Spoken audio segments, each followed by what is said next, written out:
Hello, and welcome to today's family program. I'm Dr. Kitcher, and it's always a joy to come to you. Today is another day to really look at important things that matters to our lives, and even as we build relationships with others. As you know, last week we started talking about teamwork, which is very important for us. We have looked at what teamwork is and why we need to work in teams. Today, we will be continuing. But before we do that, I would ask you to spend the next minute, to invite a friend and also like this channel and share with other people so that they can also benefit from what we are having here. Secondly, I would also like you to be reminded that our programs are built one on the other, and therefore it is always good if you listen to the previous programs in order for you to catch up with us where we are. We may be mentioning some things in passing because we have dealt with them in detail in the past. So please make sure you connect and you check the previous programs, and I believe it will be of great help to you. So we are on the theme of teamwork, and today we are continuing. We will be looking at elements of cooperative learning.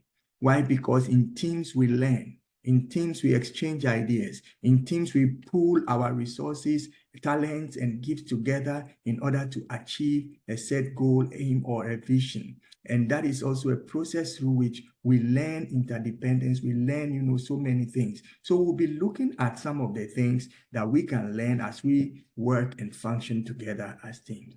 When we are in a team, there is that spirit or positive interdependence. Positive interdependence, meaning that each person is responsible for a different learning issue. Each is responsible for sharing information and teaching each other. So I share what I know with you, you share what you know with me. We both become richer in our knowledge. And as we pool together our resources in the area of things that we have learned, we get better and we can achieve more. Interdependence means I rely on you, you rely on me. It's a mutual thing that happens in teams, and each person is responsible. So for you to be a positive team player, you must recognize your responsibility to be able to receive from others and also to give to others. Teamwork is not a one-way street where one channel is giving, the other just receives. When you receive, you work with it, you push it forward, and sometimes you need to give certain feedbacks. So it is here and it is there, or it is a cycle that is going, or it is a journey that is moving from one end to another until you get it sorted out. It is so beautiful when you understand these dynamics of how to work in team. When we are in teams also, we come together to maybe resolve issues. It gives us that opportunity to have that face-to-face interaction. When we come together to maybe do a project, so it means we are bringing certain materials together. Let's say, for instance, we want to go and have a time with children in a children's park. So we prepare games, we prepare, little prizes and stuff for them. We need to get together, put all those things together. Maybe we'll be doing some crafts, so we need to cut some papers ahead of time. And when we come together doing those things, we can interact and begin to even have conversations around our own children and so many things. And, people get to bond better. And that face-to-face or one-on-one interaction whilst we are doing a project together has a way of naturally building strong bonds among people. So if you ever have an opportunity to do a project with other people, remember that interdependence and the face-to-face interaction is absolutely important and a requirement for successful teamwork. You see, teamwork, like we said previously, makes the dream work. But every team player must know his or a responsibility in the area of making sure I am producing, I am productive, I am positive, I am constructive, and I am adding value to the thing. But if you are on a team and you are just at the receiving end, or you are just alone, just to be numbered among the team, then you are like a weak link in that team. Every link in the team must be as strong as the rest. And that is only when everybody is giving the maximum that they have.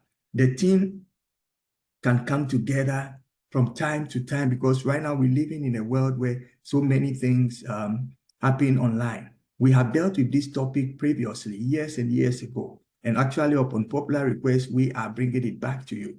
But this time, we want you to know also that because of the opportunity of having interactions online, we can also develop very dynamic online programs where people may be in the confines of their homes and different locations, but yet we can feel that same one-on-one, positivity and action. Why? Because depending on how interactive we produce our online programs, we can actually achieve the same effect.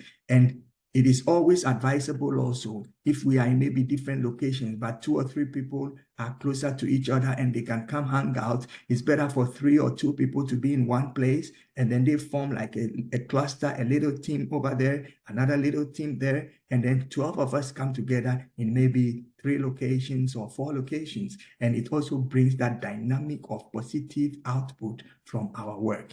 Teamwork is a must practice, and we all need to grow in that. When we work as teams, one of the things that we also gain when we are learning corporately is the whole issue of individual accountability. Each person will do his research, will do maybe some kind of write-ups, or bring a report to the group. So we are accountable to one another. You learn accountability when you are working with team. Team leader comes and asks you, have you done what, you promised you were going to do? Oh, yes, I've done it. And how did you do it? This way and that way and that way. Then they ask another person, so did you receive from him? He says, yes. And, I added A, B, and C to it. And finally, we have delivered what we want. Teamwork also helps us when we work corporately to be able to practice accountability. Accountability is one of the things that we need to always have. You see, when people see you are accountable to them, they would also be ready and willing to be accountable to you. Many people feel because I lead, because I have the vision, because I am in charge, I don't have to account to anybody. That is not a team players mindset. Our mindset should be to periodically come together, review, and give an account of what we are doing. Teamwork also, as we work collaboratively, helps us to be able to share our talents and our skills.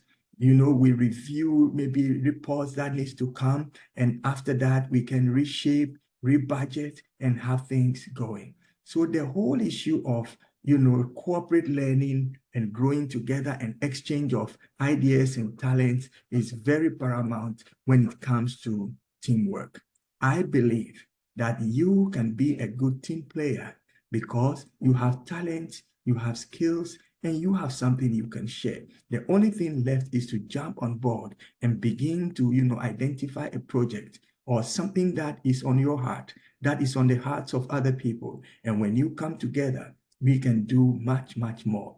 I always, when I do like live seminars, I ask people, for instance, a table, standing there, I ask one person to pick up the table, and he can maybe pick it up, but with some kind of difficulty because the table is heavy. Then I ask 2 people to lift it up. The 2 people lift it up with lesser efforts than one person would do it. Then I asked maybe like 4 people to come and just, use their 2 fingers to lift it up, and lifting it up from 4 ends with 2 fingers, they are able to lift it up. But just try with 1 finger or 2 fingers, you alone. It's never going to happen. That table cannot be lifted up. So when we collaborate, when we bring our energies together, we will not use what the whole fist will do, but the fingers, 2 fingers, and other person's 2 fingers will be able to achieve what one hand cannot do. This is so beautiful. So learn and be open to learning. Make sure that you know that teamwork requires constant learning and upgrade. We are living, fortunately, in a world that is not standing still. Therefore, you cannot remain the way you are, because once the world is moving, if you remain the way you are going to be left behind. And the astronomical speed at which the world is progressing, you can't afford to miss out on one day's progress. If you do, you may require so much time to catch up. So let us, get ourselves ready and begin to look at how we can add value to ourselves as we work in teams. This is today's family program. We are here because of you, and our aim is to always bring you practical information that will help you build your life and relationships and make your mark in life. It is very good that you are hearing what you're hearing on teamwork. This is going to work for your family. It's going to work for your business. It's going to work for your social responsibilities and all aspects of life. So make sure you know these things, you begin to practice them, and you will see results. It is always possible for you to get the results that is required. Well, before we leave today, I have two questions for you. My first question is, are you a learner?